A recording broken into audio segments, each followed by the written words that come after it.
Justice League trailer drops Saturday. Wonder Woman gets a rating. And who the hell are these people on the show with me? Today on DC Movie News. Welcome to Popcorn Talk, featuring movie discussion, news, and interviews. Popcorn Talk. We talk movies. And now, here's Popcorn Talk's DC Movie News. Anything you want to roll with. It's the DC Movie News. That's right. With the DC Movie Crew. Musical episode. The program that you choose. Like the Flash. For your DC Movie News. Hello and welcome. I am here with you. I look around and I don't know who is here and who is who, but it's DC Movie News. Wow. That's right. That was a little extra player. Hey, that's Rob. Welcome to the all-new, all-different, all-musical episode of DC Movie News. Here with a crew that you may or may not recognize. Some people you might recognize. He's been on the show before. He's a host. He's a musician. He's a restaurateur. He's a father. He's a fan of DC Movie News. He's Bobby Bognar. Hello. Thanks for having me today. Appreciate it, buddy. Also, actress, cosplayer, now frequent member of the DC Movie News crew, would say, like, she's definitely moving up the ranks to a more regular position. The lovely, the gorgeous, the Wonder Woman topped, black skirted bottomed Elena Jordan. Hello and welcome. Hello, thanks for having me back. Finally, we have joining us DC Movie News virgin, literally flew in just for this. He knows Jonny Loquasto. He has a podcast called, what is it called? The Screen Watchers Guild. The Screen Watchers Guild. Check him out. Paul Ponte. How's it going, guys? Woo, Let's talk welcome. about DC. Hello. Wow, you're like a newer, differenter, hairier Johnny. Yeah. Exactly. So welcome, everybody. Thank you for gathering. Roxy Striar is in Barcelona. Mike Kalinowski. Barcelona. What's that? Barcelona. Barcelona. Exactly. You have to say it like this. And I told her to bring me back some of the pimentón, the smoked Yeah, paprika. there you go, right. Yes. Oh, so good. I actually was in Spain a couple years ago. I'm out of the paprika, though. It didn't last. Mike Kalinowski is doing some kind of acting thing. Johnny, do you know where Johnny is? Is he doing comedy right now? He's doing comedy somewhere. Probably saving lives. Saving Lives, doing comedy Making on the people road. laugh. So they're all fine. Find them at Mike Kalinowski, at Jay Quasto, at Roxy Striar. Wish them love. We'll try to get through this without not a ton of news this week, but right off the bat, something pretty exciting. This is one of those days when you get up on a Thursday and you're like, what are we going to talk about? Oh my God, thank God. First I see Justice League trailer. Turns out it was just a tease to a trailer that's coming Saturday. Trailer of a trailer, huh? Which is what Yes. we do these days. Yeah, that's the new thing. Was Prometheus like the first time you can remember that happening? Yeah, Wow. I can't remember before Prometheus. I remember Prometheus. What a huge deal it was. You saw a little bit of that trailer. And then it became like the promo photos that was a photo of the teaser Yeah. of the pre-trailer. Well, let's tease this. Let's take a look if we can. We have some posters that were released today. A couple of pretty cool Justice League posters. And then you have these teasers, and I guess we're going to get individual teasers, but the first one we saw this morning was featured Aquaman. Mm-hmm. And then I saw one a little bit later that had the Batman. The Batman, yes. The Batman. With a brighter bat signal on his chest. Oh, good notice. Good eye. So now, but this is still the more standard costume. This isn't the second costume with the goggles, right? So is that just the Batman? And then here's the JL, which is awesome. Looks great. Yes. What do you guys think of these posters? I'm excited. Yeah, everything about the look of this is right on so far. Nothing is striking me off.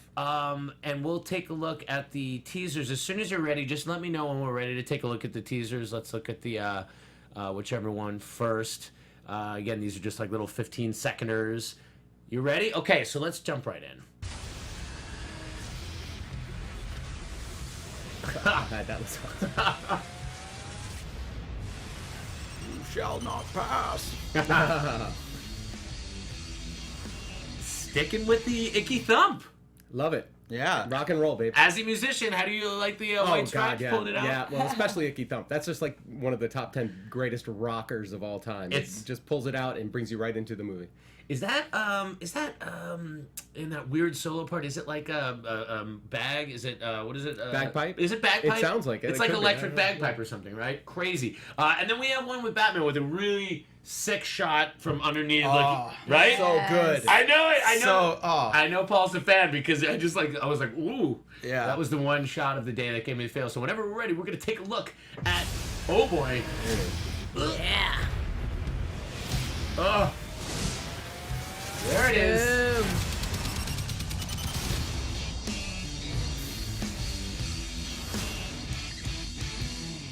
Yeah.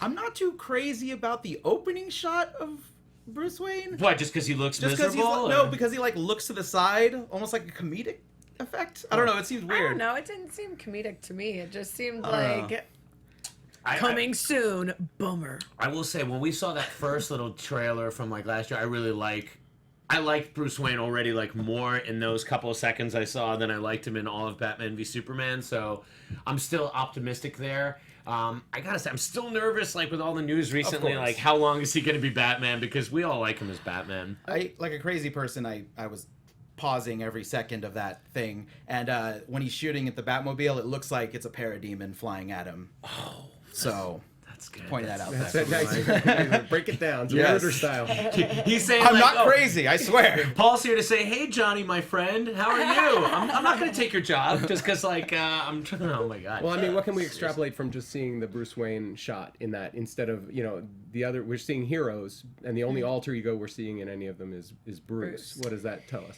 Well, I mean, I'm thinking, the characterization of Bruce is going to be up at the forefront of this show because, Batman v Superman ended with hopefully Bruce coming back to a status quo. He has hope. Every summation of the film so far says it's about reinvigorated with hope and everything. He's going around as Bruce Wayne, and Bruce Wayne is a cool freaking character. So I hope we see him going around doing what he's got to do. We saw that great interplay with the Flash. And because there is so much buzz right now too, I think they're kind of like, hey, don't forget, Max it out. Whatever happens, he's still Batman in this. So go see this. Yeah, Please. It's funny because it's like sad the recent stuff that happened with him as far as like, oh, you found out he had to go to rehab. Yeah. But then like as a half DC fan also, it's like, but that part of me is like, well, that's why he's not directing. It's not because he doesn't want to be Batman. He wants to be Batman. Like that's He what I just go wants to be the best Batman possible. But that undershot of him is just amazing. That's glorious. That's like straight out of a comic book. That's perfect. I mean, but every other DC movie, the trailers have these great moments in them. It just depends on if it lives up to that. Do you guys think with all the reshuffling that's kind of happening and like, I mean, it's interesting because at this point, let me ask you, go down the line. What is officially the movie that goes into production after Aquaman? Officially. I hope it's the Batman. I mean, I don't know that it could be, but if I fingers crossed, it's the Batman. I think I would love for that to be the case, but I don't think it will be. I think that they're going to wait and they're going to take their time, which I think actually would probably be better. Well, I think Suicide Squad 2, honestly, because they're... Aren't they already in production? But this was kind of my point. You're all giving me opinions. The fact is, the only one that's in production is Aquaman, and there is no official announcement about what the next one is. Now, we have a story that Warner Brothers wants another property in production this year. This kind of broke like right after we finished our episode last week. And the idea was, which seems unlikely to me, that they wanted to get another movie in production in 2017, which certainly makes sense. They should get another movie in production. Elena, do you know which films they're looking at right now on the short list to get into production after Aquaman starts? It's looking like it's either going to be Gotham City Sirens, The Flash, Green Lantern, Suicide Squad 2, or Dark Universe. Not exactly a short list. Doesn't it seem like the surest thing on that list is Suicide Squad 2? I mean, that seems like the one that they could bank on the most.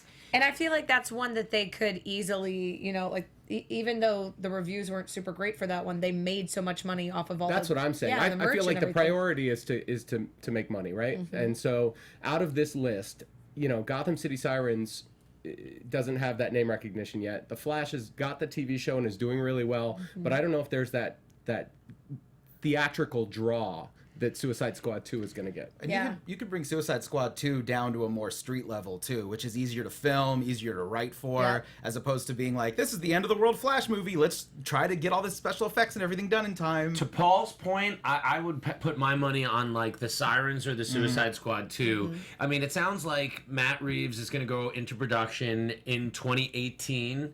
Fairly early in 2018, like after he finishes all the press and post-production for the Apes movie, which opens in the summer, then they probably go right into pre-pro on his Batman movie, and then for an 18 to start on that. So I don't think that'll be next. Flash seems unlikely because they still, just because of all the stumbles, but I guess if they're going to keep a script, potentially, but who knows where that project is right now. So that's why I'm hoping we're going to get some news as to what's going on with DC. Now, it's no coincidence. Is WonderCon happening this weekend?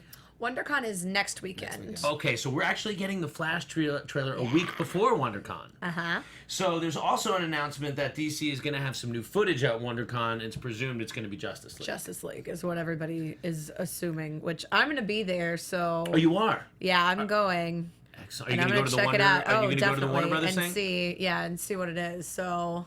Excellent. You think it'll be another behind-the-scenes thing? I mean, they just said that, that they're going to be promoting Justice League at CinemaCon later this month. So since they're going to be at WonderCon, people are just kind of assuming that means that they are going to release some footage. But it just says, get a sneak peek at upcoming films from Warner Brothers, New Line, and DC Entertainment with special guests TBA. I would be surprised if you don't get like a scene from Justice League, something we haven't seen. So. Give us a Cyborg scene. Give us some Cyborg meat. Get us excited for him, I say. Well, if you need to get me excited about anything, it's Cyborg. That's the thing that I'm least excited about. Although I'm sure it'll be interesting and good.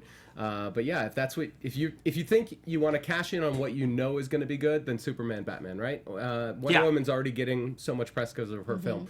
But yeah, maybe beef up the Flash and Cyborg characters in whatever the sneak footage is. Is it possible that because Cyborg requires, a lot of post-production and a lot of effects, that maybe that's why we've seen a little bit less, or we didn't see a lot in that first trailer? That would make sense. I mean, that's really all we've seen. But also the recognition, too. Yeah, that's true. I mean, you're going to kind of highlight the characters that people recognize right off the bat, that the true fans are going to come to see Cyborg, but if you just ask somebody off the street, they're going to go, what?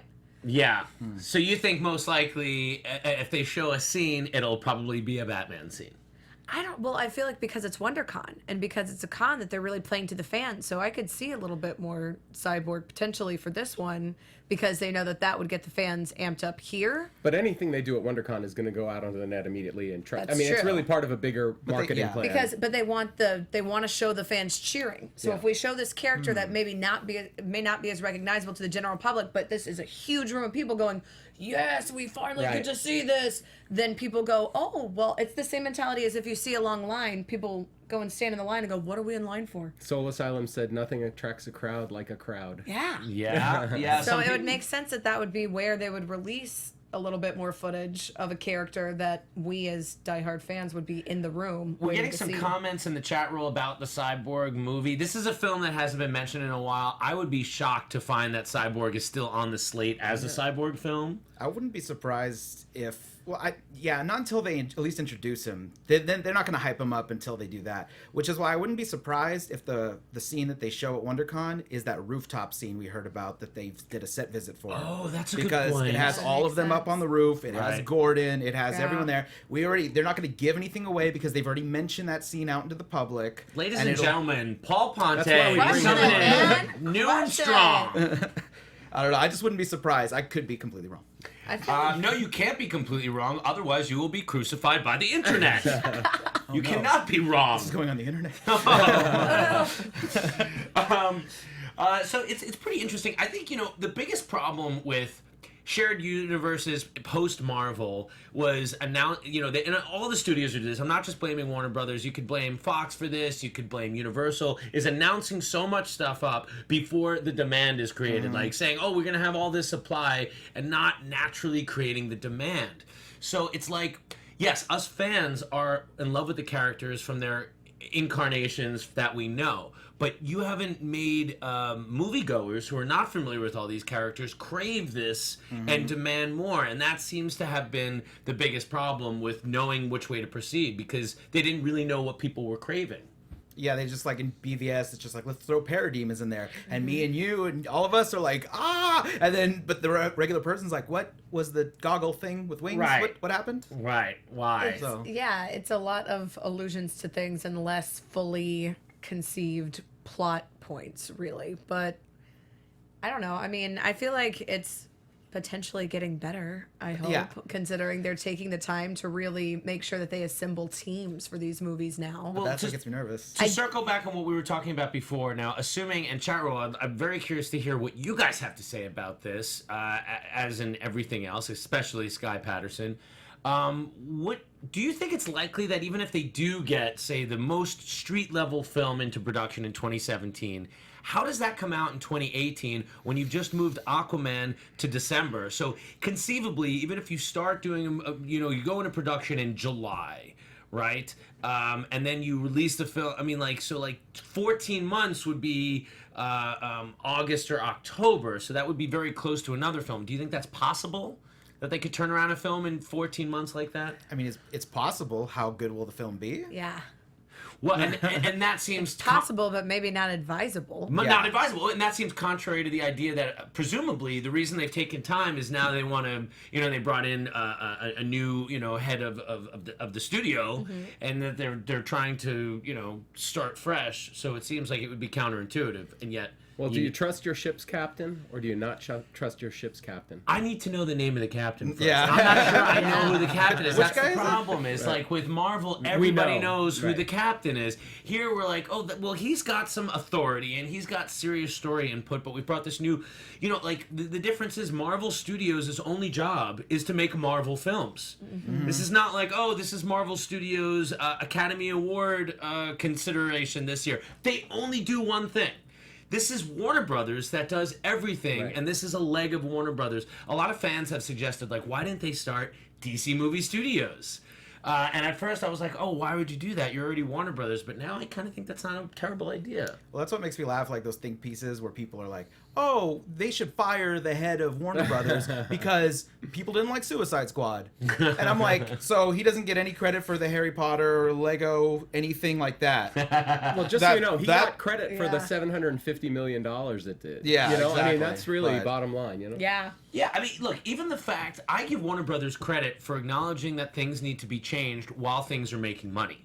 Which is what Sony did so well with Spider-Man. Now, Spider-Man, Amazing Spider-Man 2 still made, made Suicide Squad money, but it was still a downward trajectory, and they're thinking long-term, so you got to give them credit for at least trying to change it and not Transformersing it.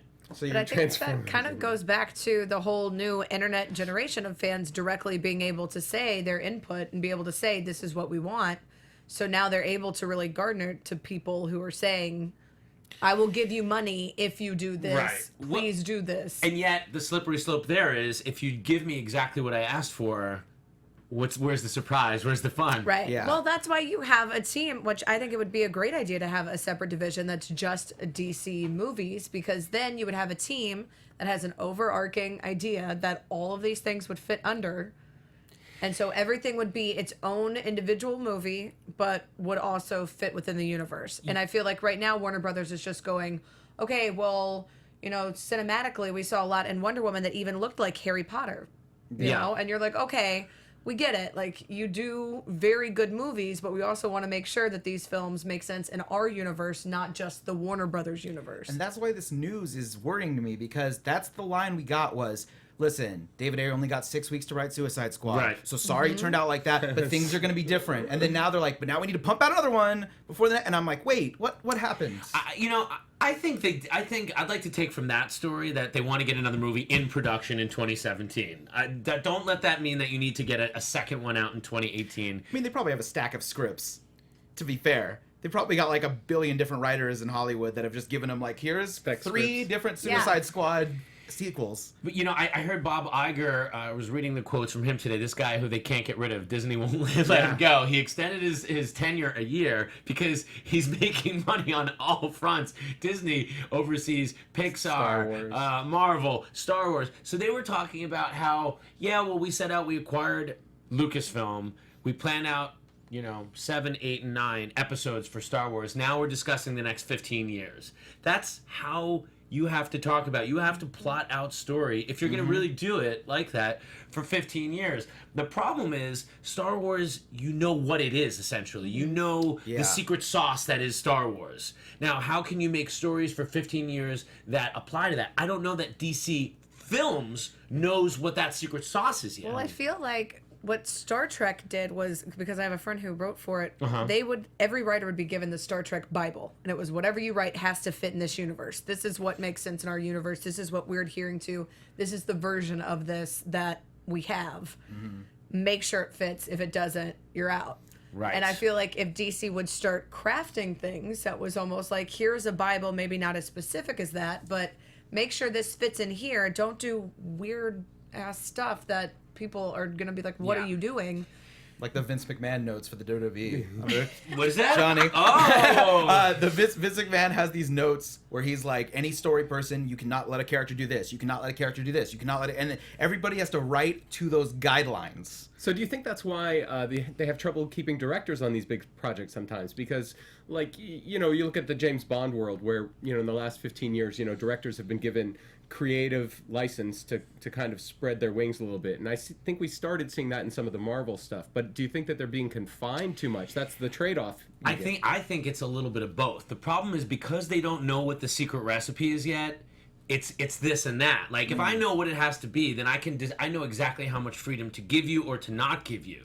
And then I think the problem is that they're bringing in these creators saying, like, oh, we want you to make your movie, and then their overall plan is still being formed, and then it doesn't jive with that director wanted to originally do. That's the only way I can account for losing, Fukuyama and any of the other directors that we've lost. Maybe that's why they got Matt Reeves, because they learned from all those other directors, and when Matt Reeves said, I want to start the story from scratch, they went, all right, fine.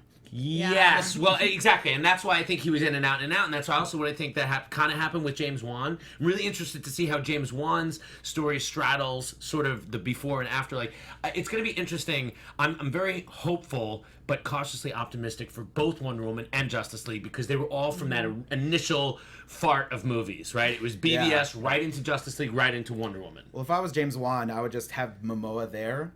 And then when they come and he's like, these guys got notes for me. And Momoa would be like, you got notes for me? Yeah. It's like, I got Watch me throw an axe real quick. I don't know. You can kind of swim next to Momoa. Like, you look like you could be one of his movies. Maybe for about a second before he immediately jets ahead. Yeah. You'd be like, all right, Arthur, I'm going to do recon. I'll catch up with you. Be on the beach with a margarita. I'm like Momoa after really bad knee surgery. And he's been like on the couch for a couple of years.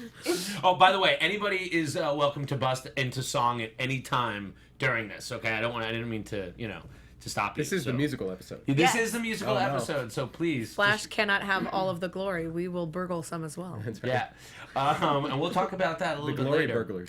That's our band name. Right. What is it? What are we? The Glory Burglars. We are the Glory Burglars, bringing you DC movie news. So Logan was a huge hit, and it was rated R, and Deadpool was a big rated R hit, Yes. But they were both good. They were both they're really both good. really good. Yeah. They're really good. This is all to let you know that Wonder Woman has received its official MPAA rating, and it will be rated PG-13. That Yes. couldn't have come as a shock to anyone. No. Surprising no one Right, exactly. ever. Yeah. No, especially, if this is going to be a little girl icon, you don't want a rated R movie. Yeah. No, they're hoping this is going to be a real 4-quadrant film. I've said for a while, I think that Wonder Woman, because this is the one character that is, you're going to have like your dudes excited about it too. Like the girls here are already like, yeah, we know Wonder Woman. But you're going to get more guys wearing those Wonder Woman shirts. In fact, when you're done with that one, could I? Yeah. Could wait We'll till trade. after. We'll absolutely switch. So no surprises. We shouldn't save that for off camera. You're right. Actually, if we want to get some more views, that's what we need to do. Well, every time that trailer plays in the theater, there's like a buzz you can feel from the Wonder Woman trailer in every theater I've gone to. Like, And because more it than looks amazing. yeah, people are really into it. And but then again, the rated R thing, that doesn't really affect anything, because I saw Logan twice in theaters. Yeah. And I'm gonna say each time there was at least a kid who was like 8. Yeah. which I just looked at their parent like, please no. My parents definitely took me to those movies once it got to be like they were weighing like the morality of hiding stuff from me versus like paying for a babysitter. And I think every time they're like, whatever. So I would thank my mom and dad. I got to see so many rated R movies as a child. But that violence in Logan was horror movie level. I mean, there was legit. It's intense. Slowing it down. Yeah. Excruciating. Oh my god. Yeah, I saw it twice in the theater. I saw it 3 times actually. What am I saying? Yeah. But that's a character that lends itself to that violence. We've been waiting for that violence for that character the whole time. If an R-rated Wonder Woman that's rated R for violence would why would that exist? Stop, Diana, please. Oh, that's right. There are people in the chat who are saying DC needs to be rated R, but I don't think that Wonder Woman is the one that should be R rated, especially because this is kind of, for this generation, the debut for this character. Like, she's kind of right out of the gate almost for all this generations one. movie-wise, so. Yeah. But in 10 years, true. you could see a Batman R-rated movie, for sure. You think so? You could see a Joker R-rated movie. I think you could see a Logan-style Bruce Wayne movie. For sure. I don't know if they would ever. I'd be really surprised if any of those big marquee characters go rated R. I don't know that they need to be. I think maybe Lobo. R-rated animated. Lobo. What's that? Since we're already seeing R-rated animated, I feel like it's a natural progression that maybe not immediately, but I think maybe in the course of like 7 years. Yeah, I mean, it's definitely possible, but I don't. I mean, yeah, you're right. I mean, they did just do it with that animated, but still, that's still a smaller release, and it is more niche theaters than one night, but only because of that Fathom event. It wasn't like that. It was a wide release. That just, I mean, you could do it with Lobo. I could see you do it with like Dark Justice characters. I could see doing a real like Swamp Thing kind of thing, perhaps. Wait, you like Swamp Thing? I do love Swamp Thing. I'm alone. Do you think they would do the Dark Universe? In my swamp. Yeah. People are saying that Suicide Squad 2 should be rated R. Suicide Squad 2 is going to be an R-rated musical. I'm pretty sure. I don't think that there's any way Suicide Squad would be rated R because of the merchandise. Because they're going for that younger audience. They want people to buy toys. They want people to go to Hot Topic. They want people to buy all of the limited edition bobbleheads. I'm curious to see Hot Topic's profit share before and after the release of Suicide Squad merchandise. I'm telling you, they make a lot of money off the merch, even if the movie doesn't do as well. I feel like there's no way they would do an R rating for that reason. I'm sorry. And the Academy Award-winning Suicide Squad. Right. I apologize. I apologize. Proper due. Which makes me think. I know I didn't write this down on the list, but David Goyer. Someone back me up on this. Didn't it just come out that he was writing and possibly directing the Green Lantern Corps film? Yeah. I looked up his biography, and I had seen a couple of things he'd done, but nothing huge. I think as far as directing. Yeah, directing. But writing. Right. No, he's written everything. Yeah. So I would be kind of surprised if he's the final, if they gave him writing and directing, but, you've already got your foot in the door as the writer. You've probably got a leg up over some other guys.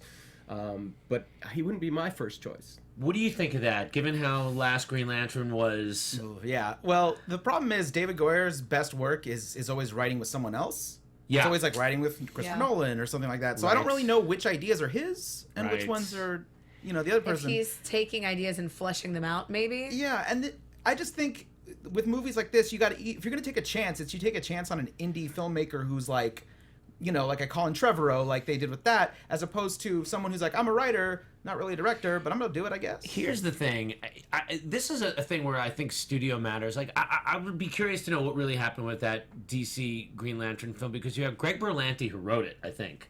And Martin Campbell directed it, who had just directed the best James Bond film I've ever seen. The only one I really cared about. I've never been a big James Bond fan, because I grew up in like the Roger Moore era, and the Sean Connery ones were like old movies when I was a kid. But like then comes this Casino Royale. So like you have Berlanti, who I think he kind of knows DC. You would say. I mean, he literally has 9 shows on the air. So do you think that was like the studio, and are they just in a different place because it's like 10 years later? They might not have known what to do with it then. I mean, think of how far it's come since then. That was It was a rough one. But there was Before undeniable, time. there was undeniable talent involved. But sometimes that's just not enough. Peter Dew says Goyer was attached to direct the Green Arrow Supermax movie, which, if you've never heard, do you know what that concept was? Is that the prison? Yeah. Yeah, I heard about that. What a bug nutty concept. If they would have introduced a character that you've never seen before, but then like in his breakout film, first time Green Arrow's in a movie, they had him in prison in a breakout film. Like, what a freaking weird idea. But that's where I think you could really do well with a secondary character. You know, that wouldn't work for Green Lantern. You know, he's higher up on the thing. But if you pulled out that kind of thing with Green Arrow to get excitement about him, that it wouldn't cost as much as, you know, one of these huge interstellar things, and you might get a little breakout. Think about that. You know, think about that smaller film with character. That's what Logan is, really. That's what Deadpool is. That's what you know. It wasn't just that those films were rated R. It was that their budgets were lowered to lower expectations, which allowed studios to take a step back and allow. It's just that too many cooks thing. Sometimes it's just like too many ideas, and like you could have talented people that don't mix together and make like a super group necessarily. Right. Yeah. Like you're not always going to get the traveling Wilburys every time out. You might get you might I get was just trying. you might get the Ringo Starr All-Star band. Right, exactly. Talent for days, but you don't need to see them twice. Yeah, exactly. Okay. Give creative freedom, but make sure that it's focused. Okay. Let's talk about. Okay, so here's another thing we kind of brought up last week. So the Matt Reeves news, everybody's excited about, pretty much unilaterally, I would say. But someone who's not sure about his future with this is Joe Manganiello. Yeah. Joe Manganiello, who we saw in the test footage, looking like a badass Deathstroke. Matt Reeves going to take over, not necessarily putting Deathstroke in his film. Well, this is all based on that one interview clip, right? What, did you see it? I did see it, and I feel like we might be making mountains out of molehills. You know, it's like they might just be in transition. But the truth is that test footage and Joe, that's a pretty powerful combo, and I wouldn't be surprised if he just doesn't want to get too excited before it's all He nailed didn't down. say no. He just said don't know. maybe we'll see. What do you think? Yeah. I'm curious as to what you think's going to happen, because think I have a pretty good he'll be idea Deathstroke. here. Oh, you have a good idea. Well, no. I just have an opinion, but you think it'll be Deathstroke in the Batman? I do. Okay. What do you think? I think so. In the Batman? I think so. Okay. What are your thoughts? I think he'll either be it in the Batman, or if it comes out first, Suicide Squad 2. I think the Nightwing thing seems like because it's like he's that going would be against good too, the yeah. father figure that is Deathstroke, sort of. I guess. But he could do that for sure, and it wouldn't surprise me at all. But that we're just extrapolating from that one little Sure. interview, No, and I it know. wasn't like he was like, things Well, just it aren't sucks going. because he was being a really good company guy, saying like, everybody else is giving so much credence to rumors and what and we're starting filming now. I was wrong about that. We're starting filming a little later. And he's like, I don't know. And then like, I kind of feel bad for the guy because it makes him look Yeah. Well, I mean, it makes sense for him to not commit to one thing, saying one way or the other at this point for that reason. Like now he's being told it's being rewritten from scratch. Probably so got a heads up of like, hey, we're not sure, but probably, maybe. Right. So yeah, we're gonna take care of you. Just we're not sure how. Which I hope. think exactly. Which I I hope. think that's what's happening, and I think he honestly doesn't know what's happening in the Batman movie, especially if they're reconceiving it. And it may or may not have Deathstroke, but I think somebody at Warner Brothers was like, "Listen, you're at Deathstroke because the guy passed up a lot of other jobs Yeah. for this." And they're probably saying, look at this list of all of these other movies that we have as well. This is all the Chances are same you'll be in universe. something else We will also. put you in something, and you've been, he's been a really big advocate for this film throughout all of the changes. So I feel like they're gonna make sure that they take care of him. And I hope it happens, because the second he got cast, the first thing I thought was, why hasn't he been snatched up by another franchise yet? Mm-hmm. I'm glad he's in this. Yeah, he's one of these guys. There's like those couple of actors out there that just look like comic book characters. They have those impossible proportions, like Cavill, like Manganiello. Who Manganiello was, he was a Superman contender at some point. Well, Army Hammer's been in the mix, you know. I still believe it's going to be... Those teases by Henry Cavill? I definitely think he's Green Come on. Lantern. But you wonder why he hasn't already, you know? Why, you know, he seems like an easy one to snap up and put him in somewhere, you know? You know, I'd like to He's a Lone believe Ranger. maybe they're not Right. going to announce Army Hammer. I think they're going to announce him either at WonderCon, Comic-Con, or... I think it'll be Comic-Con. I don't think WonderCon's big enough. So, but then the question is, like, which kind of Lantern is going to show up in the Justice League movie? Because I know some Lantern is showing up there. Yeah. And is it going to be a human or is it going to be an Abin Sur? Again, I don't know. But yeah, you got to think some kind of Lantern, right, in Justice League? Yeah, but I don't think they'll mention it at WonderCon purely because they don't want to put anything over Wonder Woman yet. I think they That's want a to good they want to point. keep True. message so right now Yeah. Wonder Woman, and then after that comes out, then they're like, hey, by the way, look who's the Green Lantern. So I wouldn't be surprised if you get a Wonder Woman scene. Mm-hmm. You get, hey, you know, last week we released that trailer. Let's watch that Justice League trailer again at WonderCon, and then maybe another scene. Mm-hmm. Maybe and then I don't know about like announcement about what's the next film in production, because I would think that by Comic-Con you would have that second film in production already. So maybe that could be announced. Yeah, I Yeah. don't think that they're going to announce it at WonderCon.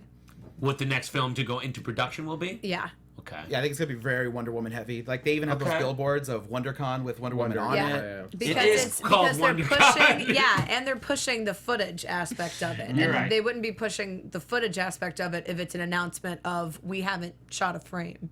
Right. You're right. Maybe Shazam, something. Yes, Shazam, please. That's what I want so bad. I never thought I'd be so like finding bad. myself like just now I'm begging for Shazam. What did you think about the Black Adam rumors that they're going to do a Black Adam solo standalone? film? Yeah. Well, I would watch it though. You know, The Rock is infinitely watchable, and I gotta tell you, I thought Rock was going to be perfect as Shazam. Really, you know, he could carry off that boyish thing and all that. Yeah. But I'll watch it. I'll watch a Black Adam standalone. I've made the comment so many times in this very chat room. Okay. And Johnny loved the comment because it involves wrestling, of course. Okay, And, okay. and it was John Cena. Oh yeah, I like this. Yeah. John Cena as Shazam, The Rock as Black Adam, Yeah. and then they coincided with a WrestleMania release Of date, course. and they fight each other a couple weeks before it comes out. I mean, Yeah. it's perfect. It is kind Money. of perfect. Well, I'd watch it. I don't know if John Cena has the chops of The Rock yet. 'Cause But he's The very Rock has funny real in what chops. he's been in. Yeah. Yeah. He was really funny actually in Sisters, which is not a Rock is- widely Yeah. seen Was he movie. in Sisters as well? Yeah, That's he was in insane. Sisters also. Well, he was good in Trainwreck, right? Yeah, he was. But yeah, Jeff Dunn says Captain boyish. Marvel. What are you talking about? Captain Marvel's Brie Larson. We don't. Oh. Captain Marvel is verboten in DC Universe. Well, we don't say it anymore. maybe he's talking about Shazam, Captain Marvel. Oh, I think he is. I just said Jeff Dunn. You need to get up on the page. We say Shazam now. Have you guys been watching Justice League Action? I have not. No. That's been my goose fraba between any kind of like stress that the movies give you, because it's just unrelenting fun. It's a 15-minute show, so they only show it with no commercial break, and it's a self-contained story with Justice League, and it's very fun. It's like, I like it better than Brave and the Bold. It's a little less kiddie than Brave and the Bold, but they're using it to use a lot of villains and a lot of random characters. You almost always get like a Batman or a Superman in there, but then they'll give you like Dr. Fate was in the last one, and like this Mr. Magician. They were all like kids, but it turns out they were really under a spell. Spoilers. That show has been a lot of fun. Now let's Just- back it up about 30 seconds and define that German word for us. Verboten? No, you said verboten. Verboten, yeah. Oh, okay. I said verboten. Oh, okay. Yeah, That yeah. I know what that is. Yeah, no, it's we don't say it. Yes, it's forbidden. No. The other one you said after that. You said the Justice League is your. Oh, Goose goose fraba. Yeah, Oh, what's that? that's like the meditation thing that you say, like goose fraba. Oh, okay. Got it. Like from what was the Anger Management. Anger Thank you very Management. much. Thank you. Anger Management. Thank Jack you, boys. Nicholson, Adam Sandler, classic film. Later made into a classic FX series with Charlie Sheen, which was picked up For from 100 episodes, 3 of which aired. Yes. Let's see. What else do we have to talk about? Not a lot of news this week. Oh, Hans Zimmer throwing some shade. Just, Hans Zimmer said he's pretty much retired from making superhero scores. What was that? Did you hear Hans Zimmer? You see, but within that there is light, and so there is hope, and you see, so there it is. I guess he was, what was it, Ron, who's Opie, what's his name? Ron Howard. Ron Howard said to Hans Zimmer, like, don't say you're retired, just say, Yeah, I got don't say you'll Opie. He's had so many credits. It's Come on! Opie's the most recent that you think of. Always back to Opie. Opie said to Hans, "Hey, don't like cut off, all superhero films. Just wait for the next amazing script." And so Hans is like, "I think I will do what Opie says, and there will only be next time it is amazing." And in this, he also said why he preferred Bale's Batman to Affleck's. And I think it was really just the idea that it was the whole story, and it really all came back to the origin and his pain. And then he was like, Affleck's Batman was just so angry, and he didn't know why. He was just kind of grumpy. Yeah. The interesting thing to me about this was reading that Hans Zimmer has the luxury of choosing his projects on how he likes the lead character, Yeah. and what a joy as an artist to be able to do that, number one, and then to find something that you're so excited about that you can do something as beautiful as he's done for these films. Hans Zimmer's, I guess Danny Elfman and Hans Zimmer, who else you got? Yeah. I know. I mean, both those did such iconic things, both with Batman in such different ways. Yeah. You can't hum the Hans Zimmer stuff like you can the Elfman stuff, but it's so moody and it's so perfect. I will say, like, I know some people liked it, and in BVS I'm a little mixed on it, because sometimes with the Superman stuff, it's like every time Superman comes on, it's like dun dun. It's not. I love that theme though. I really liked it in Man of Steel. But to me in BVS, it was just too much. It was like... I did watch an entire fan edit of Man of Steel using music from the original Superman movie. Stop it. Does it change anything? It's pretty crazy how it tonally changes almost every scene. Like there's the scene where he's they're in the spaceship and he's talking to Hologram Dad. Yeah. And he's like, you can save them. You can save all. And then right when he hits that up, the music swells and you're like, God. okay, all right, well, I mean, I love the Man of Steel theme, but there's something in that old music. It's always in there. Yeah. So it's true that John Williams music is incredible. I mean, I was just thinking about like how whack would, like, when people were making their first Star Wars film, they thought they were making like such a schlocky B film, but that movie that music classes it up to a whole different like galaxy. Yeah, best of all time, John Williams, man. Literally. Best of all time. Galaxy far, far He's away. GOAT. Yeah, totally. unless you're Alec Guinness, and in which case you're still like, nah, it was trash. Yeah. Till like his deathbed, it's like, nah, trash. It's all He's trash. like, I did Shakespeare. Yeah. I just thought Zimmer, it just seemed like such shade. The way that he was saying it is like, Ron said, don't say never. Just wait for a good script. Yeah. So I guess what I'm saying is, Yeah. be better at your job, Pick it up, writers. folks. Well, listen. Be as good at it as I am at music. If you could write that well, it'd be great. Yeah, I think he felt personally connected to that Batman trilogy and Nolan's vision, and there was no shared universe. And then when they started this new universe, it was kind of like Nolan said, "Oh, this is what I would do with Man of Steel," and then they kind of took it and then gave it to Zach to clone Nolan's idea because that had just worked for them, and then they tried to sort of like retroactively make Nolan's recipe work for the whole shared universe, and I don't think it works that way. Yeah. Well, we're getting back to the too many cooks things, man. It's like you want to get an auteur who has a vision and who can execute that vision, and when that right person can put together the music and the actors and the script, you've got it. That's the producer's job to get that right. And that way, Marvel had every advantage in that they had not a lot of their main characters, and there was nobody watching them when they were doing, and they can just start making their films that they started making when they started with, Iron Man and then Captain America. Just like now it's like Warner Brothers already knows what's possible. So it's like they have every intention. That's why they keep announcing all these films, and we're trying to, we know it's there, but we just don't know how to get it. And it's like, listen, I mean, people keep announcing these shared universes. It's getting like annoying. Like, who's asking for it? Yeah, right when they said like, oh, we're still thinking about doing those 2 other Ghostbusters movies that are in the same universe, and I'm like, wait, who's asking for it? Just because you have the property, who's asking for it? Like this idea of like making a Venom movie without Spider-Man. Right, I Yeah, know. no, What? I'm starting to think like Sony is like, they're like, yeah, look how great we're doing with Marvel. However, Oh boy. here's some more madness Well, because for you. here's the thing. These comic book movies seem to be most successful when you take the essence of what has been so successful for this enormous amount of time and you somehow distill that into really good story, really good character. If you take Venom, you could make a great Venom movie, but you're taking away a lot of the essence of that character. So now it's just like you're rolling the dice. I don't know that it could be good. He's good because he is everything Peter Parker is, but the shadowy flip side, plus a little bit stronger, a little bit faster, and he knows his whole family. It creates It's the terror. foil between the two characters that creates the drama and creates the conflict and makes you involved. If you just have the standalone, then you just got a cool alien costume thing, which doesn't mean anything. It's basically just like, look how cool you could look for Halloween if you buy the costume for this movie. Yeah.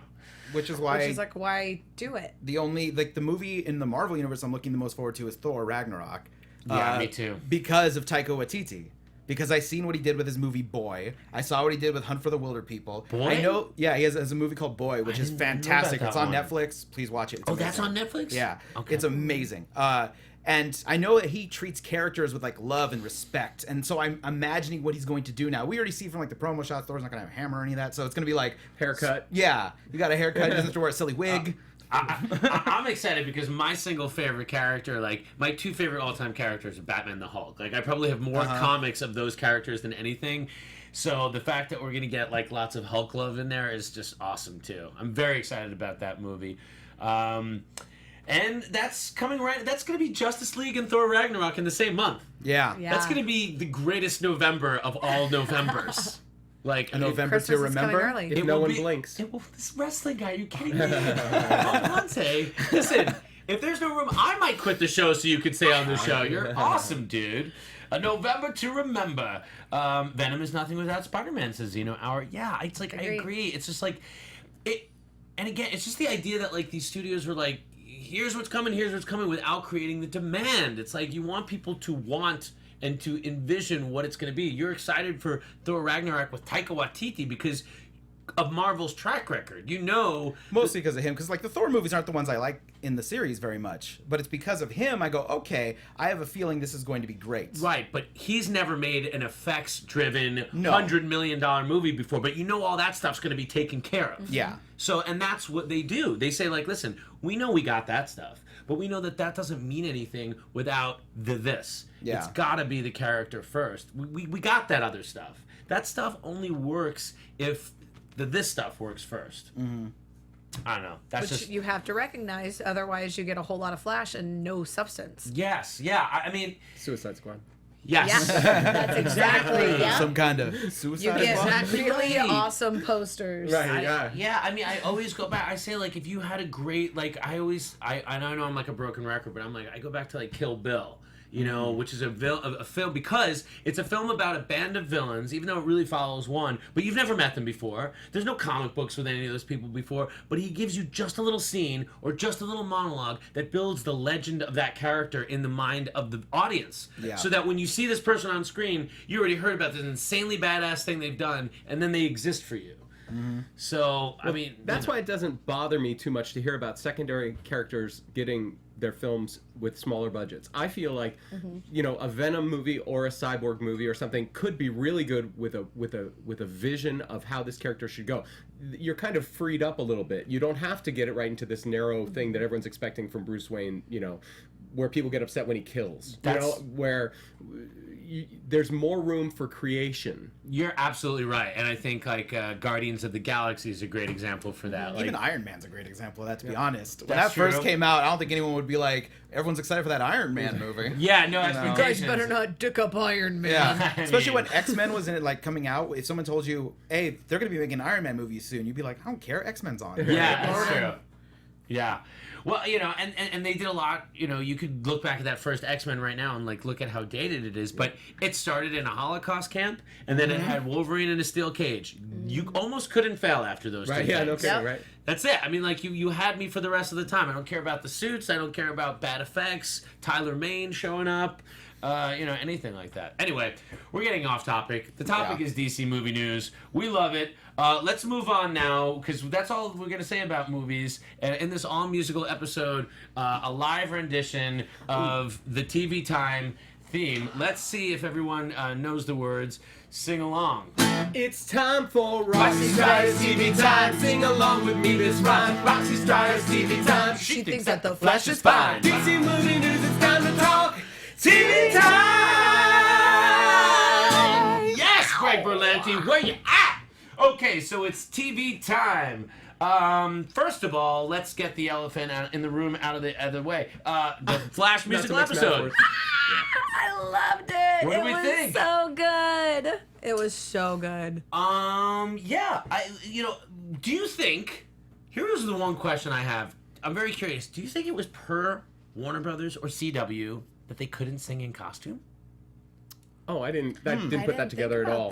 Nobody thought about that? Like, you never saw Supergirl sing or The Flash sing. That's a good point. And I was wondering, because of the modern GIF culture and everything, if maybe Warner Brothers didn't want, like... Well, they even said, silly... how do we never have... like, when he said he can flash, how do we not already have a GIF of that? Right. Cisco even flat out said it. So did he say that? Yeah, he said, wait, Barry, you can sing? How do we not already have a GIF of that? Oh, because I was wondering, I'm like, how do you not miss the opportunity to have them in their outfits? But this to me, like, at first I was like, oh, this is a throwaway episode.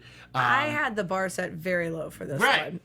Did you think, spoilers, guys, UK, everyone, did you guys see it? Yes. Yeah. Okay. And what did you think?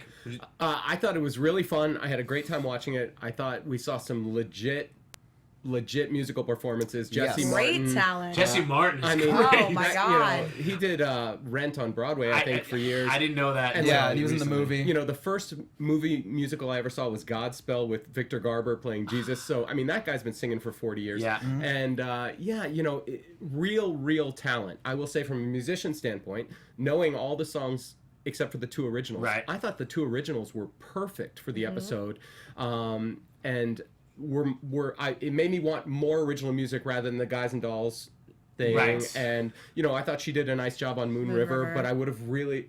The quality of the original music was so solid, I wanted to see more of that. Well, Rachel Bloom is so talented, and so her doing Super Friends, that was the one that I really wanted to see. So that was the one She wrote it? Or she wrote it. She wrote it, and it was... brilliant, and you could definitely feel the Rachel Bloom in it, because there were even parts where it was like, oh my gosh, that was even delivered like how she would have in Crazy Ex-Girlfriend, just little buttons of things that were just She's perfectly... the creator of Crazy Ex-Girlfriend? She completely created Crazy Ex-Girlfriend, which is I've never seen it, but I hear it's show. great. Yeah, she's a great songwriter, brilliant. And perfect for this. And then the final song was written by Benj, the guy from La La Land. Running Home to You? Yeah. Yeah. Was it Running Home to You? Yeah, exactly. Yeah. Because when I saw it on the tape, when he was going to play her to the CD or something, I thought he was going to be the Ozzy song, Mama I'm Coming Home. That would have been awesome. What did you think? I loved it. I'm actually a big musical fan. Obviously. You can tell.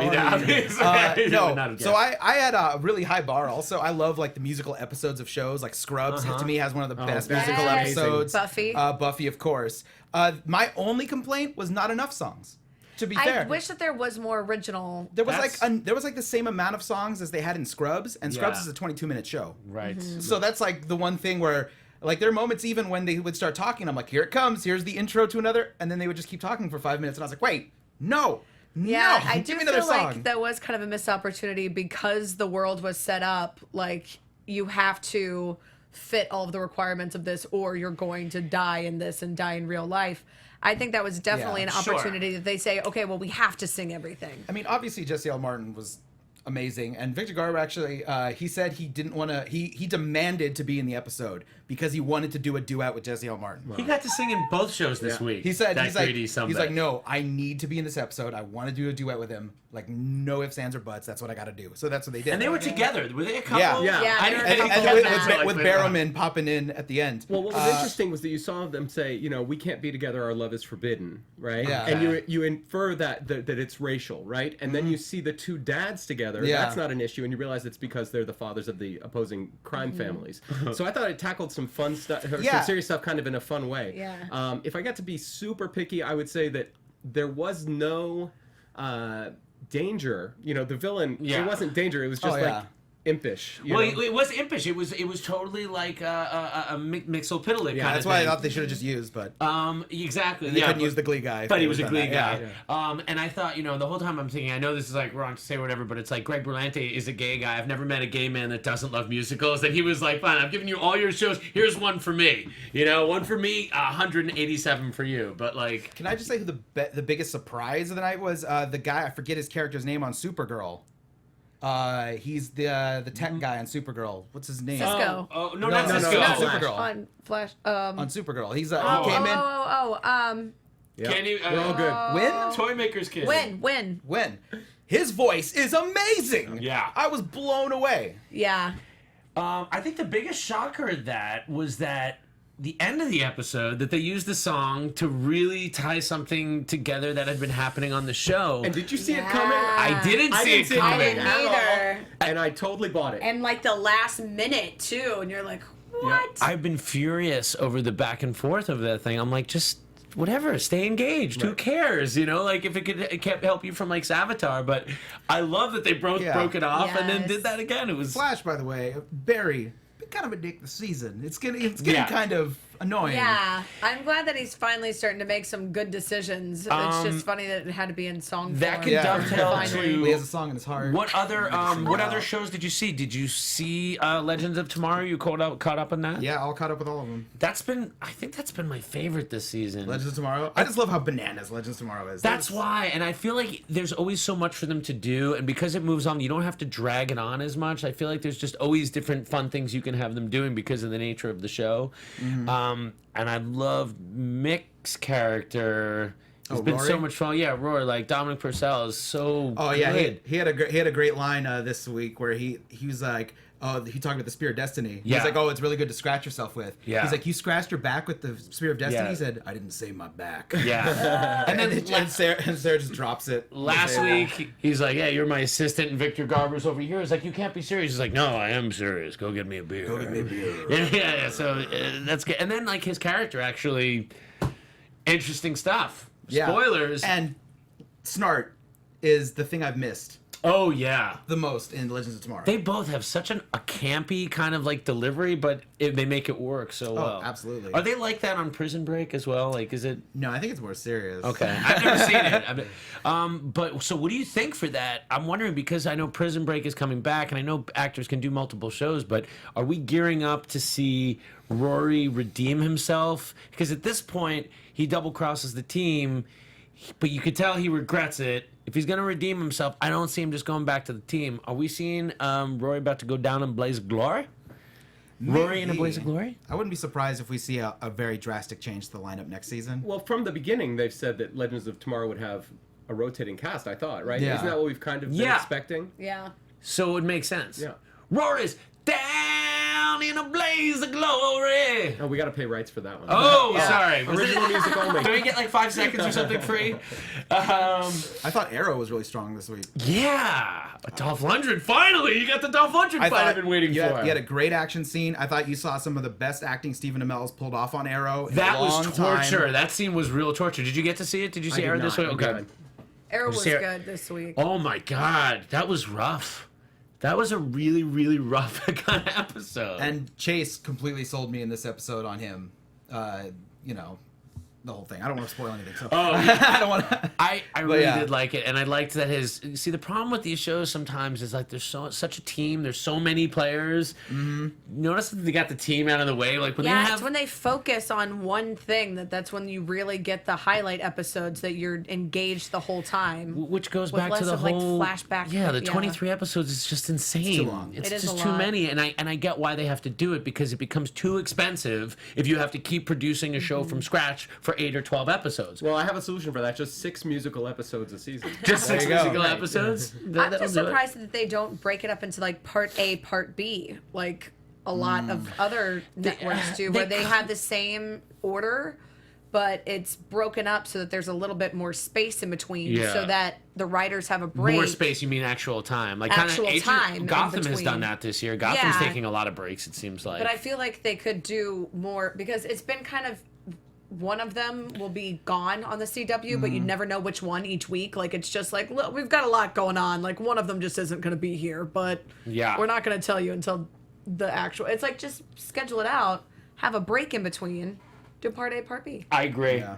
Because this week was perfect. I loved it. I know Hit a we have to go soon, but so what about Supergirl? This week, have we seen Supergirl with Terry Hatcher and Hercules, Kevin Sorbo? Yeah, I would say I was not disappointed. I thought it was fun, but I just really disliked the whole Mon Elher storyline, so I just kind of wish it was just gone. I'm with you on that. I'm really Boy, just- I could be done with Mon-El, man. Oh, it's done. I don't need frat Bring back boy. Callista. What about Wynn and his alien girlfriend, his alien con I artist actually like girlfriend? that a lot. I love anytime they go to the bar. It reminds me of like the old Buffy and Angel episodes where it's just like, let's stick some random prosthetics on a dude's head and have him have a shoot shoot pool. pool. Yeah, it's the best. Oh yeah, that was I like that storyline too. I actually liked Guardian's fight scene in that kind of part when they confronted all those aliens. I That did was too, actually and I'm not a pretty good. crazy fan of the whole Guardian thing. Well, either. I don't know that he needs to be Jimmy Olsen, but nobody seems to respect Jimmy Olsen in any universe anymore. So No, my favorite moment is I think it was in the last episode where it had like the Zod style static on the TVs to warn of like the impending thing, and then they cut to Jimmy and he has all the TVs behind him because he's in Catco, but he's in a tank top, and I'm like, he's in work right now. What is he doing? Like, I know the sun's out, but the guns don't need to be out, Jimmy. Like, relax. Sorry, James. James. Evie Party 97. Oh yeah, I totally agree with you. Madame Gao is the best thing of Iron Fist. I don't want to crap on other shows, but this was the first Marvel Netflix show I wasn't a big fan of. I haven't watched it yet because I'm afraid. Listen, I know it's not our subject. I will just say it drops the ball in a way that, like, you know, Into the Badlands does amazing martial arts. For whatever you think of the show, it's like the martial arts should be better. Like, everything about it doesn't work as good as it should. I It's just a little love bit of a there are bummer. all these articles that are like, this is everything you need to know about this show without actually having to watch it. And listen, It's like, oh, ouch. And listen, I don't want to be like snarky. I'm like super happy about all the stuff we're getting right now. I just feel like as fans, we say, hey, this is what we didn't like. We'll be back next time. Yeah. Make it better. We just gotta let you know. I don't gonna like crap on all these people that work so hard to make these shows, and then as soon as like it's just that the bar has been set so high right now, and I think that Daredevil show is amazing. Like anyway, we love it all. We're huge fans of this stuff, and we want it all to succeed, guys. This was a really fun show. I didn't know what it was gonna be like when it got here, with all this new energy in the room, but everybody seemed to have gotten along just fine. So, Bobby, let people know where they can find you and pimp something if you'd like to. Yeah, check me out on Twitter, Instagram, @BobbyBogner, and come see me play with the Bogner Brothers. Oh, when are you playing next? We're playing in a couple weeks, so just tweet at me and I'll get you the info. All right, go to the show. They're great. Thank you. Elena! Yeah, I'm Elena Jordan. You can find me on Twitter @Elena Jordan and on Instagram @ThatElenaJordanGirl. You can also catch me back here tonight on AfterBuzz TV doing the wrap-up for Face Off. And I also do the radio drama relativitypodcast.com. Wow, that's cool. Where is that? It's on. You can find it on relativitypodcast.com. Relativity it's with Podcast. with Lee Shack, the person that I know who wrote for Star Trek. Oh, wow. Actually wrote this. So there you go. Awesome, Paul? You can catch me on Twitter @ThePaulPonte, also at SWG Podcast. My podcast is called The Screen Watchers Guild, thescreenwatchersguild.com. And if you go to the interviews tab, you'll hear an interview that I did with Jonny Loquasto. Oh It's my a lot of fun. Dude, so much freaking content for you people. How do you ever leave your house? Don't leave your house. Keep your pajamas on. Order Postmates and stay in because it's going to be a long night of listening pleasure. I'm Adam Gertler. You can find me @AdamGertler on Twitter and Instagram. Find me on FX Movie Download. Eat my sausage at Doghouse. Also, wish Roxy Striar well @Roxy Striar. She's in Barcelona. @Mike Kalinowski, who's doing some stuff, and @Jay Quasto, who, if nothing else, thank Johnny for giving us Paul, who's awesome. We'll see you next time on DC Movie News. Bye.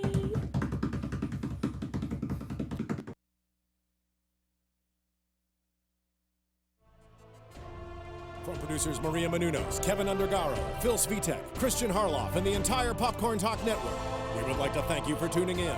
For questions or comments, be sure to visit popcorntalk.com. I'm Sir Richard Wentworth, and this has been a presentation of the Popcorn Talk Network. The views expressed herein are those of the hosts only and do not necessarily reflect the views of its owners or principals.